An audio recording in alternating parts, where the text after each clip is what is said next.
Good morning student, how are you? I am teaching in Hindi class 9th chapter 2।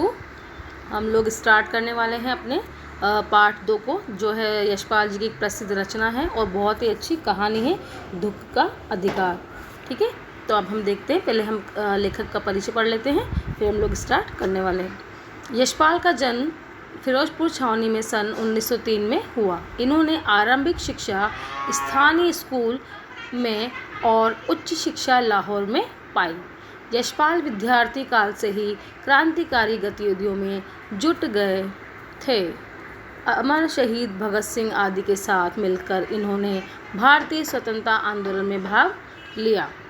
इस प्रकार यशपाल जी का जो हम लोगों ने कुछ थोड़ा सा लेखक परिचय पढ़ा है। इनकी कुछ ही जो कृतियाँ हैं वो बहुत ही मोस्ट इम्पोर्टेंट है। मैं एक दो आपको नाम बताती हूँ। देशद्रोही, पार्टी कामरेड जो बहुत इम्पोर्टेंट है, दादा कामरेड, झूठा सच तथा मेरी तेरी, उसकी बात, इस सब तरह ये उनके काफ़ी सारे उपन्यास हैं।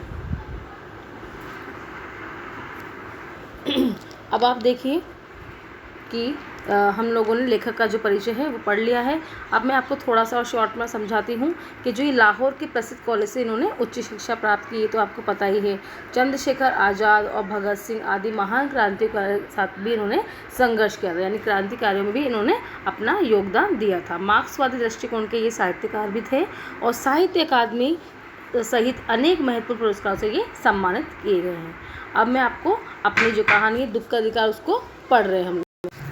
हमारे जाने माने लेखक यशपाल जी, इन्होंने जो दुख का अधिकार जो का प्रसिद्ध कहानी है उसको हम अब पढ़ना स्टार्ट करते हैं। मनुष्यों की पोशाकें उन्हें विभिन्न श्रेणियों में बांट देती है। प्राय पोशाक ही समाज में मनुष्य का अधिकार और उसका दर्जा निश्चित करती है। वह हमारे लिए अनेक बंद दरवाजे खोल देती है, परंतु कभी ऐसी भी परिस्थिति आ जाती है कि हम जरा भी नीचे झुककर समाज की निचली श्रेणियों की अनुभूति को समझना चाहते हैं। उस समय यह पोशाक ही बंधन और अड़चन बन जाती। जैसे वायु की लहरें कटी हुई पतंग को सहसा अचानक भूमि पर नहीं गिर जाने देती, उसी तरह खास परिस्थितियों में हमारी पोशाक हमें झुक सकने से रोके रहती है। यहाँ पे जो यशपाल जी है वो कहना चाह रहे हैं कि हम अपनी पोशाक से एक अनुमान लगाते हैं कि कौन सा व्यक्ति अमीर है या फिर जो है दौलतमंद है, और कौन सा व्यक्ति जो है निर्धन है या गरीब है। हम लोग अपने उन पोशाकों से या उनके जो रहन सहन है, एक बड़ी गाड़ी में बड़ी गाड़ी को उनको उसका वाहन करना, उसको वहन करना और अच्छे अच्छे कपड़े पहनना, अच्छे होटल्स में जाना, रेस्टोरेंट में खाना खाना, ये इससे हम लोग एक अनुमान सा लगा लेते हैं कि वो अमीर हैं और ये जो इस तरह के कपड़े नहीं पहन रहे हैं। एक उनकी तो पोशाक ही इस तरह की एक चीज़ है जिससे हम कपड़ों से हम पता कर लेते हैं। जैसे किसी ने कॉट पैंट पहना है या साधारण वस्त्र पहने हैं तो हम लोग पता कर लेते हैं कि ये निर्धन है और ये अमीर है। अब आगे पढ़ते हैं। बाज़ार में फुटपाथ पर कुछ खरबूजे डलिया में और कुछ ज़मीन पर बिक्री के लिए रखे जान पड़ते थे। खरबूजों के समीप एक अधेड़ उम्र की औरत बैठी रो रही थी। खरबूजे बिक्री के लिए थे, परंतु उन्हें खरीदने के लिए कोई कैसे आगे बढ़ता। खरबूजों को बेचने वाली तो कपड़े से मुंह छिपाए सिर को घुटने पर रख फफक कर रो रही थी। पड़ोस की दुकानों के तख्तों पर बैठे या बाजार में खड़े लोग घृणा से उसी स्त्री के संबंध में बात कर रहे थे। उस स्त्री का रोना देखकर मन में एक व्यथा सी उठी, पर उसके रोने का कारण जानने का उपाय क्या था।